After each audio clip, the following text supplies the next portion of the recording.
I'm going to share now why only a Mormon can translate the Bible correctly.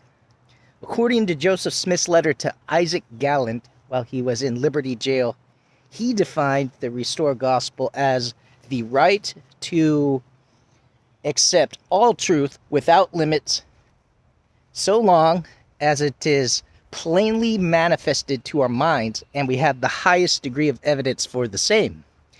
And because when I go to do translations, I take all the evidence into consideration, that's what makes me a Mormon in this context. So anyone can be a Mormon if they accept what is evident to their mind.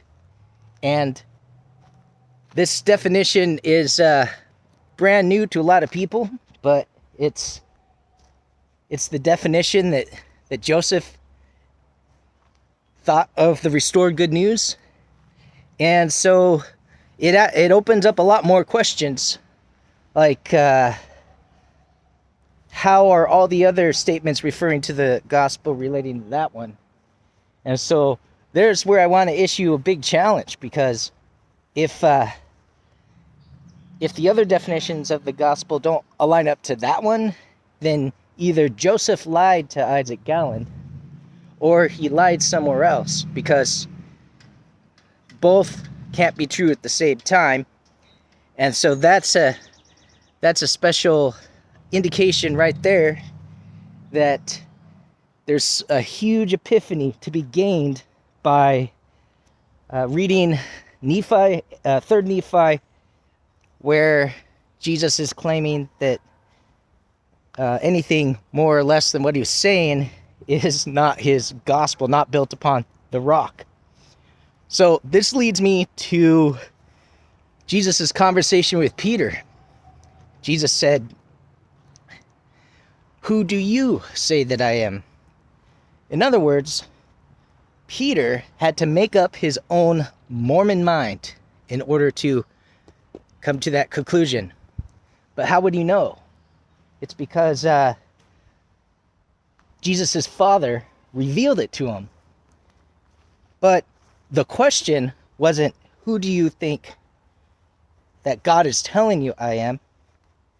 The question was, who do you say that I am? And so that itself contains a humongous revelation, I believe.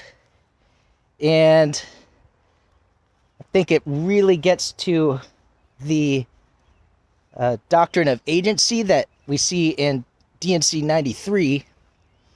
And this directly correlates to the rock, because Jesus said, "Upon this rock I will build my church." Well, what is this rock? It wasn't Peter, because Peter was called a rock.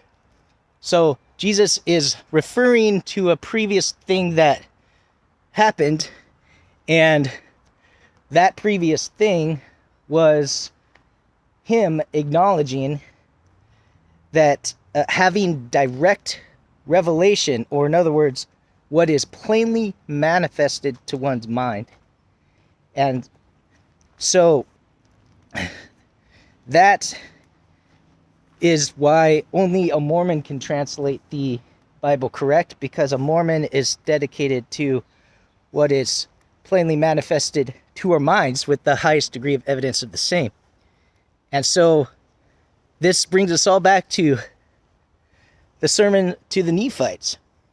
So if the rock is that, then we need to explore how the message to the Nephites aligns with that definition.